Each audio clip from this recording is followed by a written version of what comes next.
Thank you for tuning in to Terry Swoop Videos. On today's video, I'm going to do a Where They Now on the legendary Soul Train dancer, Pat Davis. She's known as Pat Butterfly Davis.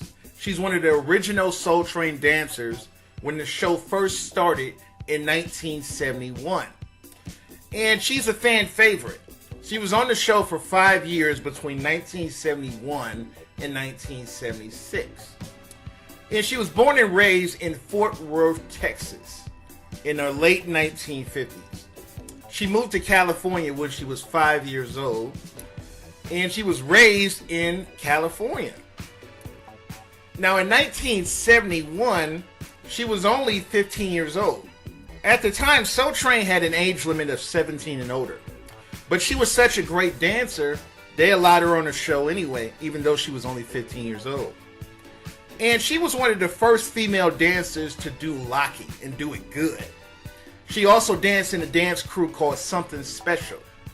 And she was mature beyond her age. Even though she was only a teenager, she was way more mature than what she was, physically and mentally. She was just an all-around great dancer and choreographer. She did choreography for Tom Jones. She did choreography for The Whispers. She worked with numerous entertainers throughout the 1970s. And she became a fan favorite on Soul Train. Her and Damina Jo Freeman were the two most popular dancers on Soul Train during the mid-1970s. And a lot of people would have this debate between who was the greatest dancer on Soul Train. And a lot of people would say Pat Davis, a lot of people would say Damina Jo Freeman. So it was this competition between the two of them.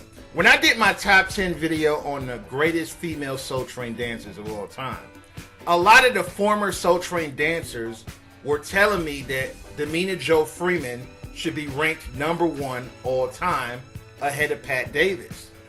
But for me personally, I think Pat Davis is a better dancer. But when I did the top 10 video, I put Jo Freeman at number one, Pat Davis at number two, and Jody Watley at number three as the top three greatest female dancers in the history of Soul Train. The reason why I put Jo Freeman at number one is because the former Soul Train dancers were sending me messages telling me to put Jo Freeman at number one. I think they know more about the history of Soul Train than I do, so I took their advice and I put Jo Freeman at number one. Now, after Pat Davis left Soul Train in 1976, she appeared in this movie called Disco 900, where she jumps out of the cake and she danced, and that was a really memorable part of the movie. And then in the late 70s, she moved to Europe to do choreography. She eventually joined an R&B group in the early 80s called Essence. And they had some modest success in Europe, but she eventually went solo and recorded music as a solo artist. And even though she had a great singing voice, she never really had a lot of success as a music artist. She recorded a solo album, but the album didn't sell a lot of copies, it flopped. So she went back to being a choreographer. And that's where she had most of her success, being a dance choreographer. In the 1990s, she got married and moved back to Europe. And today she's 64 years old. She's 64 years old and she's still dancing, she's still doing choreography. If you look at this video right here, she's still popping and locking just like she did 40 years ago. I tell people all the time that dancing is the fountain of youth. If you want to stay young, if you want to stay healthy, dancing is the best way to do it.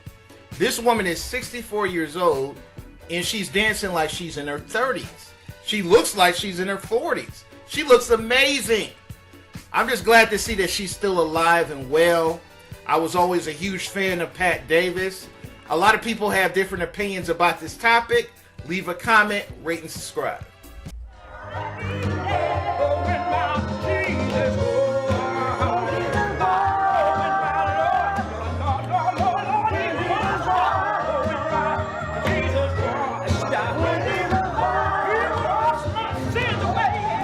You started in Texas. Right. You know, How old were you when you finally came to? Oh, when we moved to Los Angeles, Right. California, I was 5 years old. What part of Texas? Dallas, Fort Worth. Oh, okay. And my mother side of the family came from Dallas, Fort Worth, and my father's side, Palestine, Texas. Ah, yeah. Yeah. Way countryside. Oh, yeah. And I started dancing at that age because my auntie, she owned like a small cafe, and they had a jukebox in there, and they used to put in the money, and I'd get up and just dance and dance, and it was fun. So I've been dancing for quite a while. Did you hear about the auditions for Soul Train? Or when were you first aware of Soul Train? There was a street party where they closed. We wasn't living here. We were living on 6th Avenue. And they closed off the streets, and they had a street party. And the lady by the name of Miss Alcott, she had me doing an Afro dance. And there was a lady that lived, what was her name? Carl's mother, I can't remember her name. She happened to see this Afro dance that some of the other kids and I put on in the street. And she said, oh, that little girl, I know this a lady by the name of Pam Brown, and they having a TV show, and the name of it is Soul Train. And she wanted me to go on this show. And I said, well, you have to go and ask my mother and speak to my mother about it. And she spoke to my mother about it and gave Pam my parents' number. Pam called and said, listen, explain to my mother what was going on. We have this show, Soul Train, and we'd like your daughter to come down for the auditions. And I came down for the auditions, and that started. But up until then, you had never heard of Soul Train? No, up until then, no. What year was that? Oh, goodness. That was, wow. Whew. Well, way back somewhere in the 70s. Yes, of course. So the train came on nationally in 71.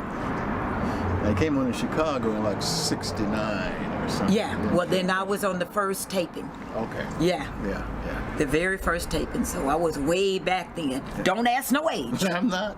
Don't ask no You could age. barely Everybody do that. can figure it out anyway.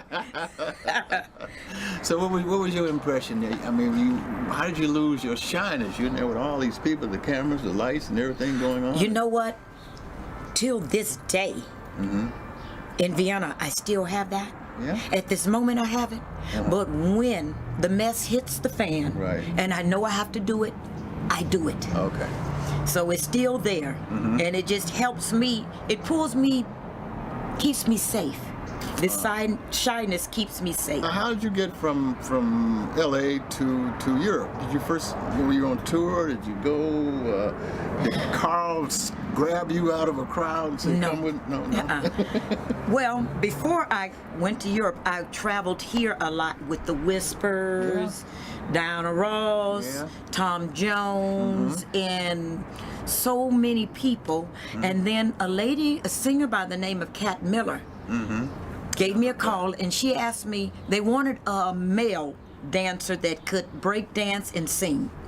They didn't want a female at the moment, you know. So I thought of Eddie. You know, I could have chose Scooby, but Scooby was a dancer that didn't sing. Perry, well, he could sing, but maybe not break dance. I wasn't sure. So we had a group, something special, and I knew that Eddie could break dance and sing as well. So I told this lady about Eddie. Well, at that time, I was going over to Europe before Eddie got there because I was doing choreography for entertainer by the name of Bilgery. Reinhold, I was doing his choreography for one of his songs in Europe. So when I got there, the management that was going to manage Eddie said, hey, why don't you guys come over? You come over with him because you sing and you dance too, and you guys come together. And I said, okay. So me and Eddie ended up, you know, there as a dual act, which is right here, Essence. On cue. Dual act, that's it, right.